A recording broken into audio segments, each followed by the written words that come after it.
ॐ आप्यायन्तु ममाङ्गानि वाक्प्राणश्चक्षुश्रोत्रमथो बलमिन्द्रियाणि च सर्वाणि सर्वं ब्रह्म उपनिषदम् माहं ब्रह्म निराकुर्याम् मा ब्रह्म निराकरोत् अनिराकरणमस्तु अनिराकरणं मे अस्तु तदात्मनि निरतेय उपनिषत्सु धर्माः ते मयि सन्तु ॐ शान्ति शान्ति शान्तिः.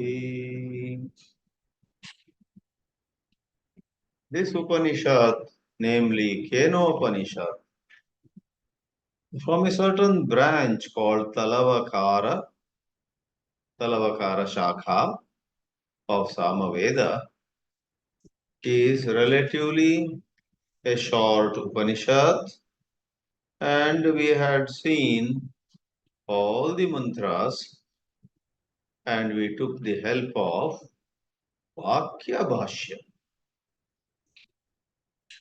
Adi Shankara had written 2 commentaries on this Upanishad, which he did not do on any other Upanishad.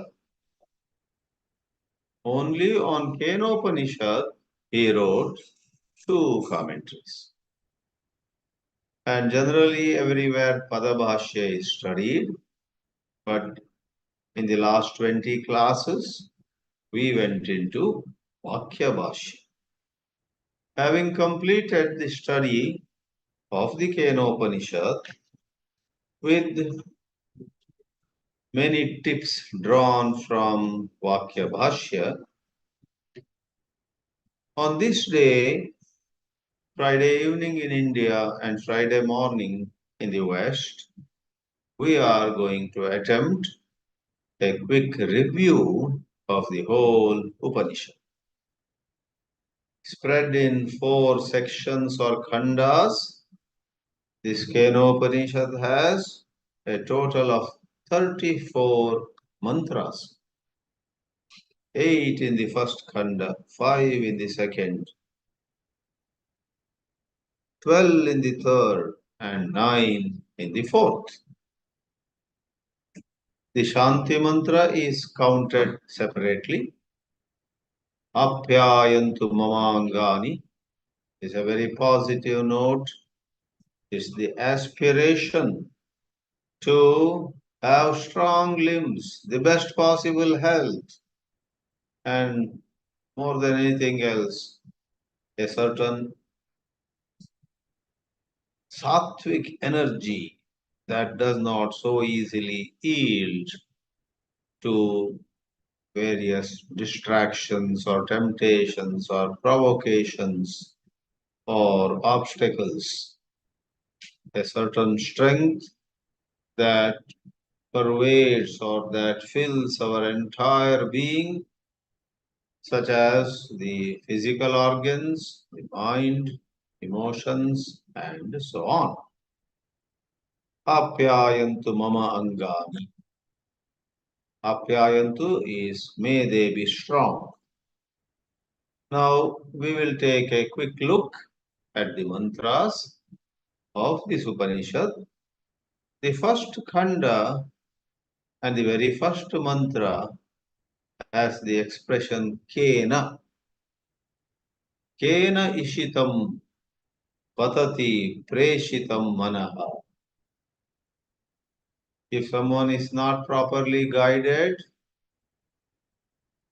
one may imagine that the question relates to literally a cause like we have causes in the phenomenal world. But here this is a quantum leap. Brahma or Atma cannot be the cause, like a seed is the cause for a tree, and from the tree again seeds come. Rather, Brahma is Vilakshana, very distinct, very unique. It is the source of the mind, And in a manner of saying, we do agree. This Upanishad mantra says, Brahma propels, Brahma directs, Brahma guides the thoughts. And that is where the Vedanta has to be studied carefully with competent guidance. If Brahma, which is the same as the Atma, actually has a sense of agency, it is a Karta, it is a Prayokta, it is a Preshayita, one who transmits, one who sends, one who pushes, however softly it may be, however gently it may be. The moment there is the slightest kartrutva, that doesn't go well with the Advaita Vedanta's position. Therefore, we went into this in great detail, assisted by the very profound clarifications and comments made by Bhashyakara Sri Shankaracharya. In one expression, the answer to that question is Sannidhi Matrena. Brahma is, and all this seems to happen.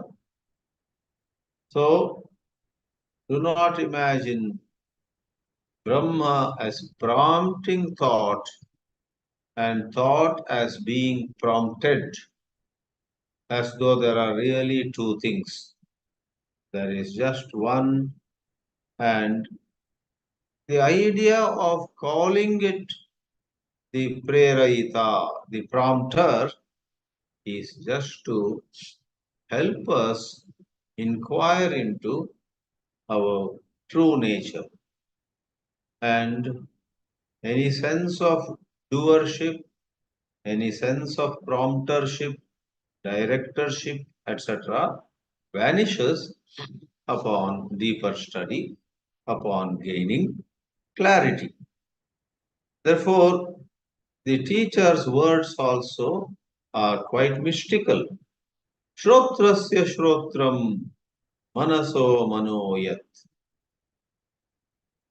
That which prompts thoughts, that which directs thoughts or sends thoughts towards their objects is the ear of the ear, the mind of the mind, speech of the speech, and vital air of the vital air, and so on.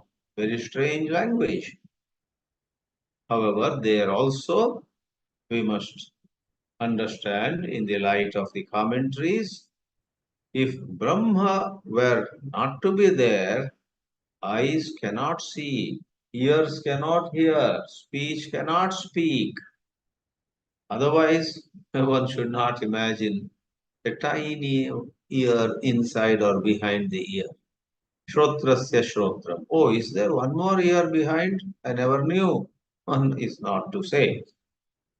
The ear of the ear means a certain reality in its very presence. Sannidhi matrena. The ears are able to hear, and the ears, the eyes, the nose, the mind, all of them are part of a certain adhyaropa. Adhyaropa from the Shastra's angle of view, when Shastra talks about them, and it is adhyasa from the point of view of the jiva. The jiva sees himself as having a personality, and the jiva thinks, I am this personality. So, it is the avidya bhumi.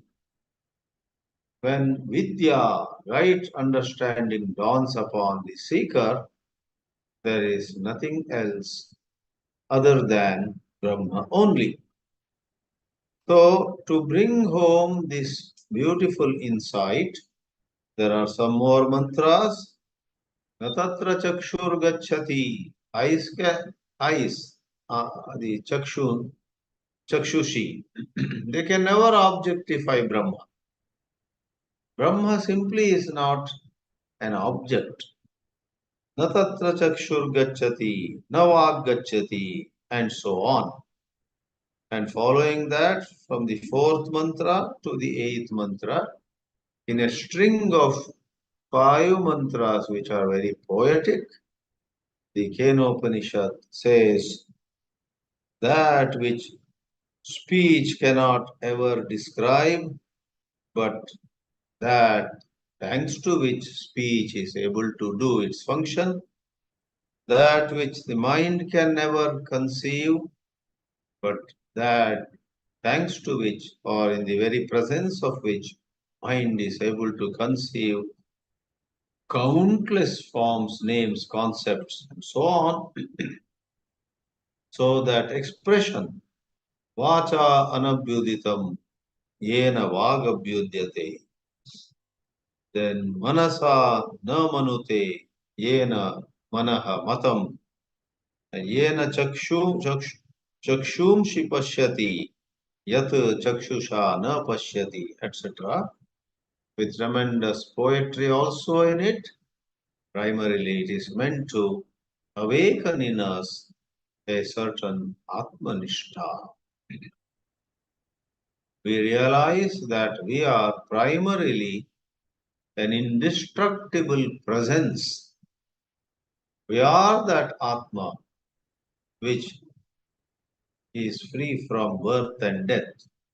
To help us recognize or intuitively see our true nature and just stay in it is the purpose of all this. This is not to reach anywhere, not to go anywhere, not to arrive somewhere where we were not. Atma is Swata Siddha, Nitya Siddha, Nitya Buddha, Nitya Mukta, ever free, ever awakened, ever available, never even for a moment away from us. So this is a very unique, extraordinary nature of Brahma Vidya. And then we enter the second khanda, Dvitiyaha Khandaha, second section. Here there is a very interesting episode. A certain student apparently has understood, and the Guru is very pleased with him, yet the Guru tests that student and says, if you think you have understood, I very much doubt whether you have understood anything at all. Your understanding is very questionable. That student actually had understood. But upon hearing these words of the Guru, the disciple is embarrassed.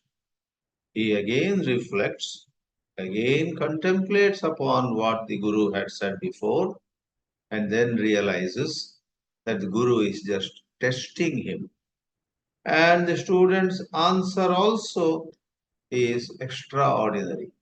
I don't think I know Brahma, nor do I think I do not know, etc. I neither claim to know, nor do I admit not to know what is going on. There also, vākya-bhāshya helped us take a very good look at this whole way of expressing this truth.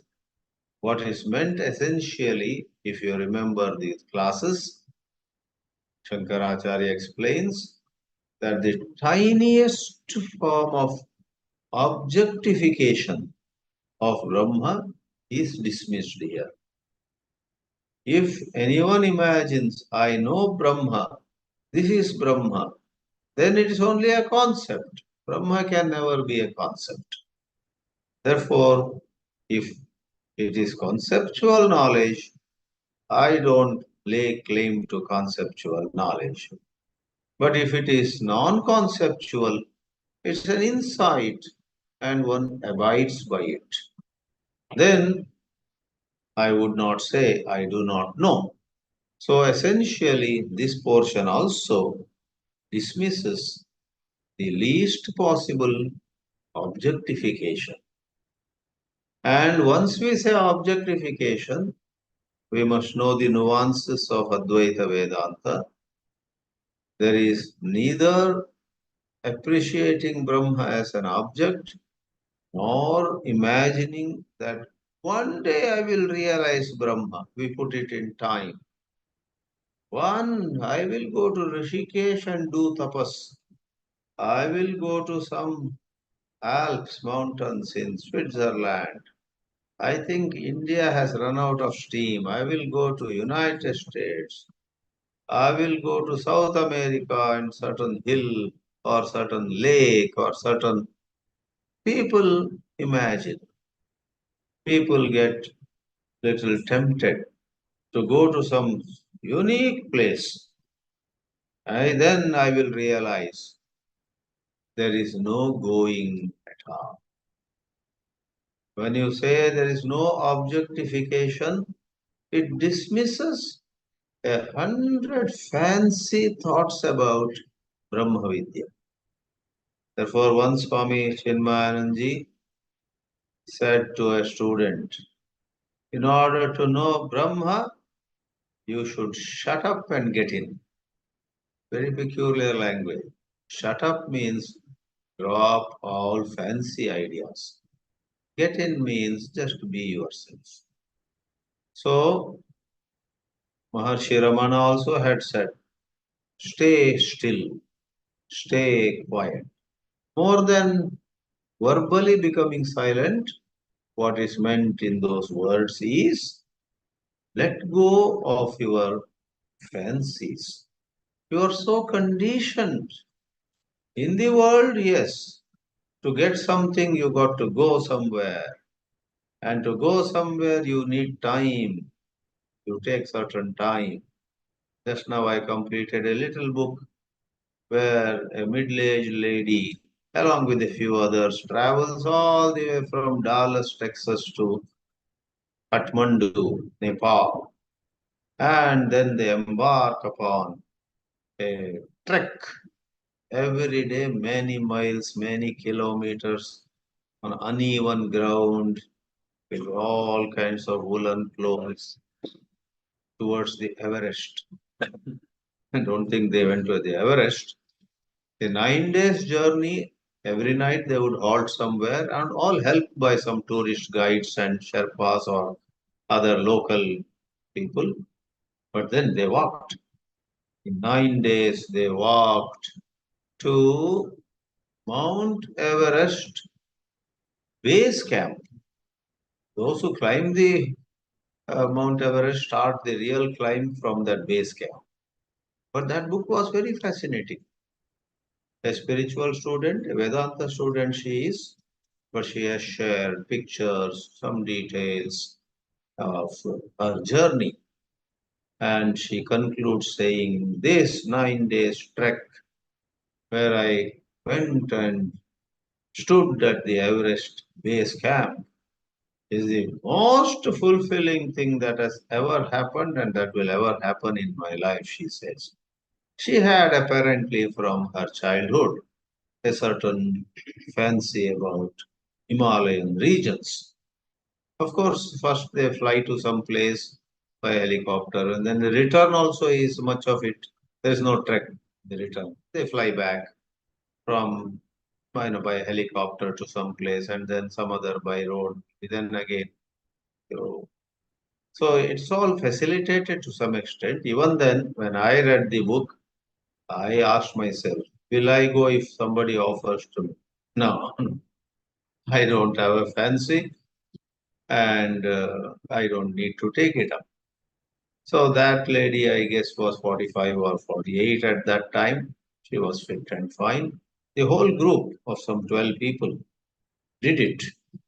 So whether it is going to the Mount Everest base camp or any other journey or any other achievement, you come to occupy a position, you become a very rich person. There also you and I say, I never thought I would arrive at this position. It's not physical journey, but becoming very wealthy, becoming very famous, becoming very accomplished, and so on.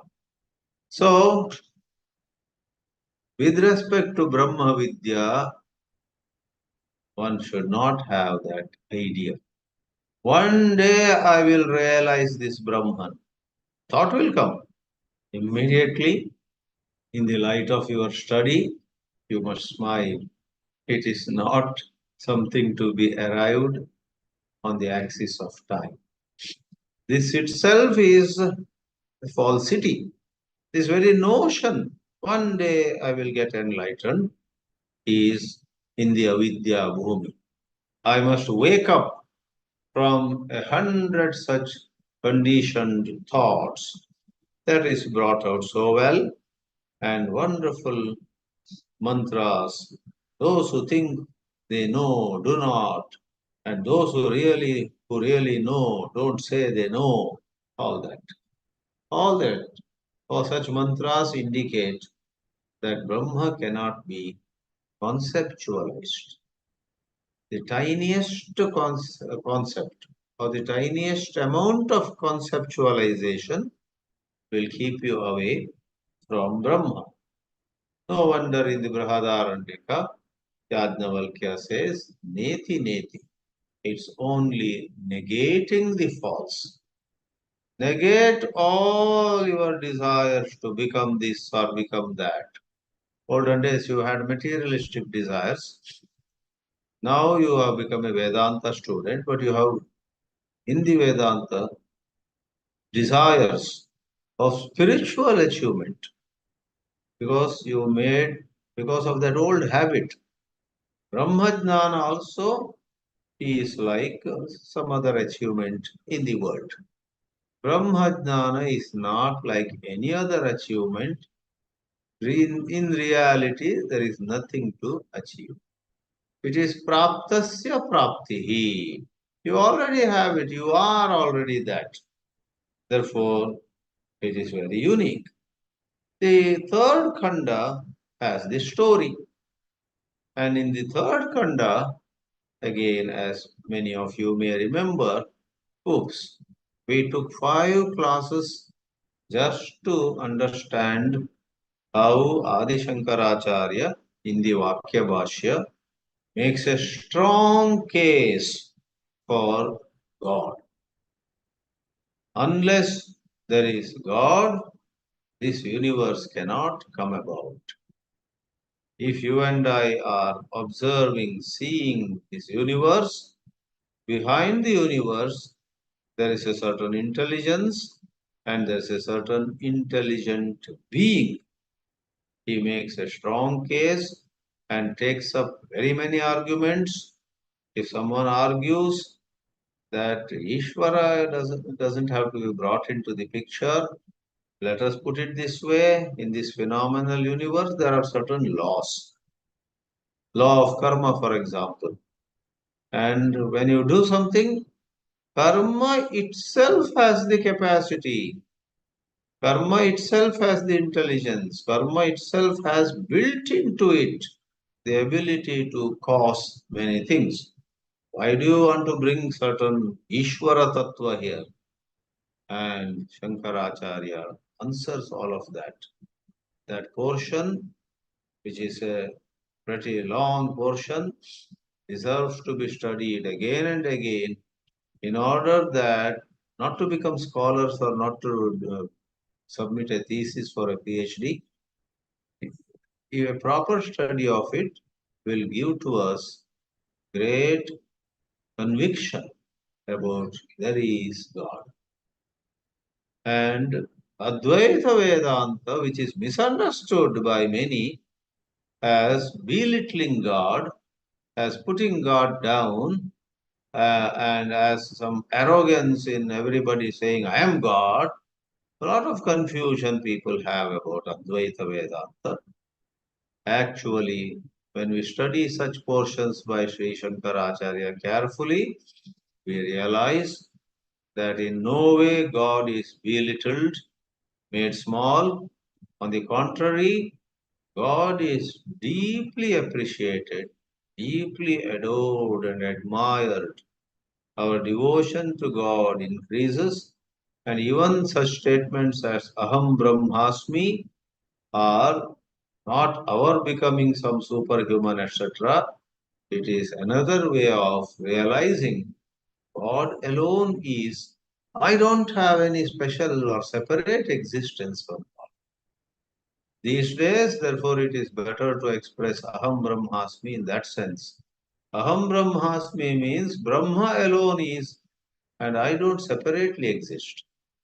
I am with Brahma, part of Brahma, one with Brahma, under Brahma, or by the side of Brahma, whatever you say. I have not even an iota of existence other than that one truth, Brahma. Therefore, Aham Brahma. Aham Brahma is not to mean I am now so big and other guys are behind. They will take their own time. I am now worthy of worship. I am Brahma. Better all of you understand. That is all such foolish understanding of Advaita Vedanta. So, though the expression Aham Brahmasmi doesn't come in Kenopanishad, the light that Sri Shankaracharya throws on Ishvara Tattva. The word Ishvara is not in Kenopanishad. The third section begins Brahma Vandivar for Devas. And Shankaracharya, before even entering into the mantra, says, wait a minute, what does Brahma mean here? Does it mean the non dual Brahma? No. The word Brahma here means Ishvara, who is not non dual. Ishvara is the supreme non dual truth appearing as the creator, the ruler, the one who maintains, one who protects. So, a role playing supreme intelligence. And once Ishvara comes into the scenario, there is the Jivatma who is ruled, and Jivatmas are countless. There is the Jagat, Ishvara, Jiva, Jagat. The three come into the scene. And then we understand who is Ishvara. A strong case is made of Ishvara for Ishvara, and in deeply appreciating it, our devotion increases, our wisdom increases, and the way is cleared for our letting go of our individuality. So, the story I need not repeat. Gods, no doubt, won a war against demons, but gods thought that it is their own. It is their own victory. They became a little proud. And Shankaracharya in his commentary says they developed Pindamatra Abhimana. Vakya-bhāshya, that is the word used. They should have, if they had remembered the Vedanta study, if they had pure mind really, they should have understood that as the very Atma of every one of us, as the Atma of these Asuras also, there is a certain principle, and that principle operates in the pluralistic world as Ishvara, and that power, which is the self of all, even Asuras, operating as Ishvara, has won it for us, the Devas. Therefore, credit should go not to Pindamatra Abhimani. Pinda means one individual body mind. But credit should be given to that supreme intelligence which has favored these Pinda individual entities. So Shankaracharya clarifies that the narrowness of their understanding had to be taught a lesson. And that's how he comes as a Yaksha one by one, Agni, Vayu, and then Indra also. They fail to figure out who that Yaksha is. And therefore, towards the end of the third Khanda, we have Indra not even getting audience with that Yaksha. Yaksha vanishes. But even as Indra stands there and goes into a certain receptive, submissive mood, the supreme intelligence playing out as Ishvara, that appreciates that devotion of Indra. And that supreme truth now appears as Uma Haimavati. And there are several places where vākya-bhāshya gives a different meaning than what pada-bhāshya gives. I have not made a list of it, but on and off I have mentioned. It would be a good exercise some other time maybe to make a list of which are the places where pada-bhāshya and vakya-bhāshya have given different meanings. Not contradict each other, but to enrich the understanding. Because many Upanishad mantras, many Veda mantras do have multiple meanings, and all meanings are valid in their own way. One example is this. So, Uma in Padabhashya is Mother Parvati. She was consort. But here, Uma is Vidya. Vidya eva Uma. It is wisdom. It is knowledge. It is that liberating insight. It is that Sarvajna Tattva. He gives the meaning in that way. So that supreme intelligent principle in a feminine form enters the scene and answers Indra. Look, Indra, that Yaksha, that astonishing, astounding, extraordinary figure, luminous figure, was no other than God. God came and taught you a lesson. And then Indra is very pleased. He then goes back and says to other devatas, a little praise of Indra and Vayu and Agni. Even though Vayu and Agni failed, after all, they went so close to Brahma, so close to the manifestation of Ishvara.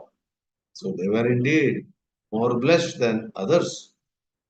And then in the last Chaturtha Kanda, we saw certain upasanas, certain visualizations. Visualizations are necessary to weaken our worldly visualizations. Somebody who is attached to food, good food, let us say, alas, he will be unable to engage in spiritual contemplation for long because suddenly he thinks of some delicious food, he drops everything and tries to go have that delicious food. So, for food, for some other pleasure, or some people are burning with anger against some enemy who insulted them. So, all these ragadvesha, all these impurities have to go, and it's not easy. Like a thorn is removed by using another thorn, or as Sri Ramana Maharshi puts in Ramana Gita, or attachment, or even aversion, dvesha, towards names and forms of the world, to certain names, to certain forms. Name and form is an idiom. Certain personalities, certain communities, certain linguistic groups, certain professional groups, certain racial group. There are some people who hate a certain religion. Certain people hate a certain professional group. I don't like doctors, somebody says. Sweeping remark. So the doctors are a name of form. Religious group is a name and form. Professional group. Some other racial community. Somebody says, I don't like Europeans, suppose. So that Europeans is a name and form.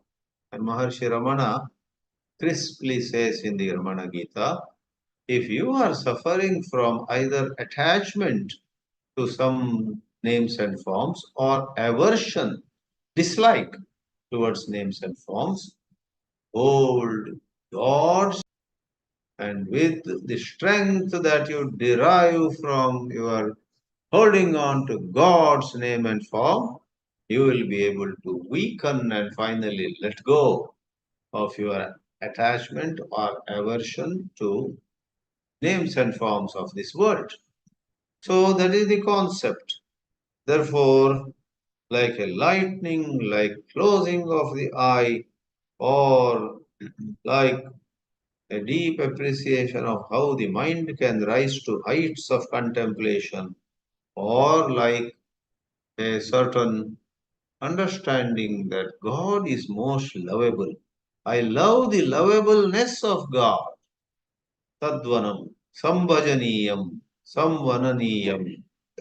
Four upasanas were given. Four forms of visualization. I must hasten to add that in modern times, these upasanas uh, have been prevalent, but not the Vedic upasanas. Today we have Rama upasana, Shiva upasana, Krishna upasana.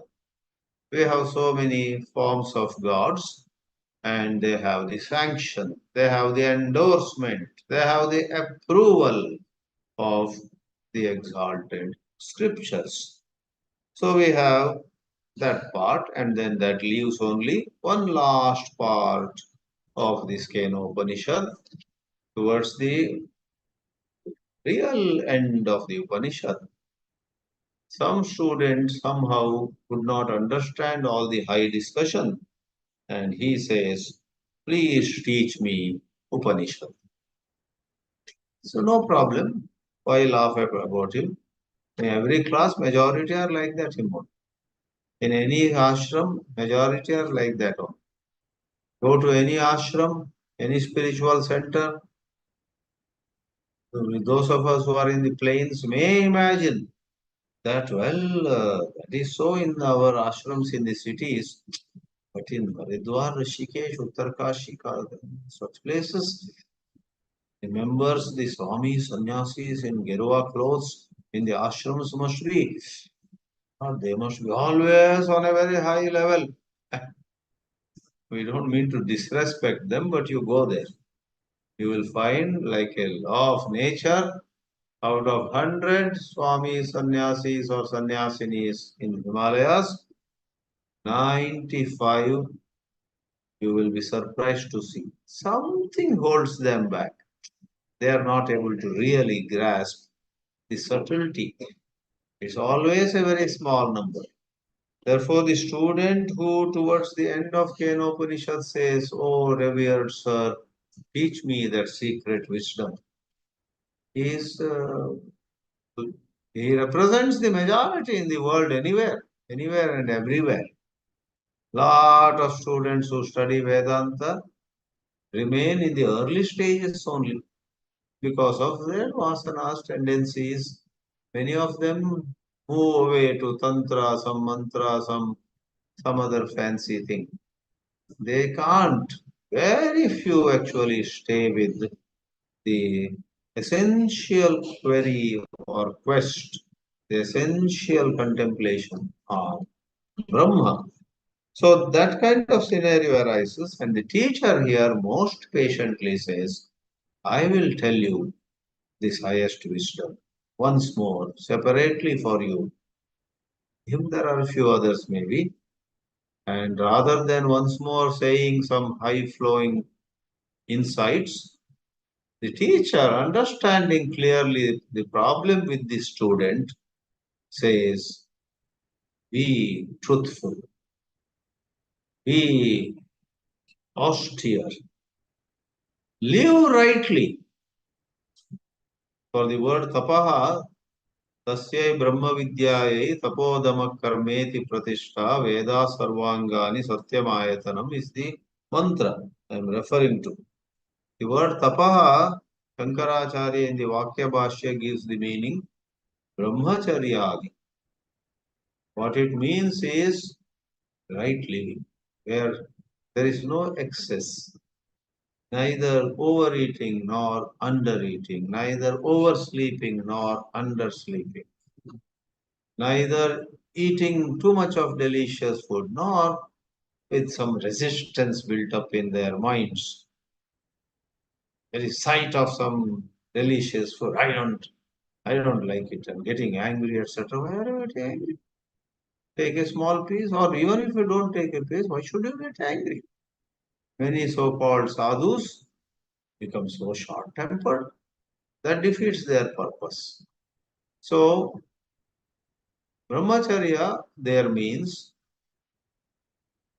living rightly, neither going to indulgence nor going to some kind of negativity towards any pleasure. Imagine you don't take jalebi, fine, but you see another sadhu taking a jalebi and say, fallen, fallen. This fellow is fallen. Now that sadhu might eat a jalebi and forget next moment, and he might enjoy some scripture. You suppose for next 3-4 hours, both he and I came together to this ashram, and he is unable to let go of his attachment to jalebi. You also pick up some Upanishad, but jalebi shows on the pages of that Upanishad. You are so hung up, you are so stuck. Then there is no brahmacharya because there is no balance. There is no true orderliness. Therefore, wonderful insights are given by Shankaracharya, and the Guru says this: live truthfully, live in self control, don't go to any extremes, and recognize your true needs and let go of psychological needs, mere conditionings, mere imitation. Somebody is having some gold rings and you want also gold rings. Okay. In life, if you and I properly examine the way we live, a lot of things we do are just trying to be like somebody else. We get influenced so easily and we want to bask in reflected glory. If Pandit Nehru had put a rose on his chest, we say, maybe, doesn't it look good? Maybe from tomorrow onwards, what will it be? How will it be if I also put a rose every morning and go to the office? And so on. So life is full of imitations, even among the educated, scholarly, eminent people. Because the human mind has certain weaknesses. Tapaha, damaha, satyam, vedaha, vedangani, some 5 or 6 values are given. With that, the Upanishad concludes. So, Kenopanishad, we saw at length in 20 classes, and this 21st class, we attempted a breezing summary of the Upanishad. Let us study on our own again and again, here and there, so that we'll be in touch with the great Upanishads. We have done Mundaka Upanishad, then now this Kena-Upanishad. Between was anything else done? Selections from Radharanyaka, selections from Chandogya, and so on. And now we will go for a break from Upanishads in these classes. Because though everybody is excited about Upanishads, really, to understand the deep insights of Upanishads, you need to prepare your mind. Sometimes it is through a Prakarana Grantha which presents before you number of Upanishadic ideas in an easy way, in a palatable way, in a way where you really get a bit elevated. Upanishads are the source. All those wonderful insights are in the Upanishads, but you know that the Upanishad mantras themselves and Shankara's commentaries also, all said and done, at times are jatila. They have some very involved logic, and you and I are in a dilemma. We can neither skip those lines or can stay with those lines with really much comfort. They are a little jatila. Therefore, we are going to study after 2 Fridays off. So today is 22nd, 29th, and 5th of April also. 2 Fridays will not have classes.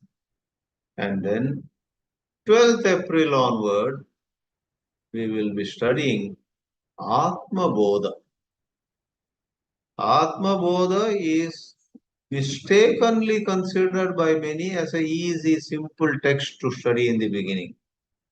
Yeah, many people study Atma Bodha in the beginning itself.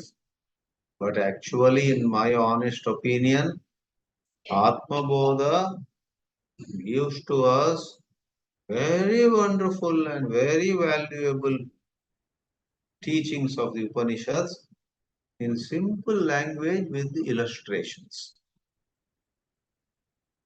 Therefore, if you study the text Atma Bodha with all this background of Upanishads, you will find many things which were said in Upanishads becoming clearer thanks to the Atma Bodha.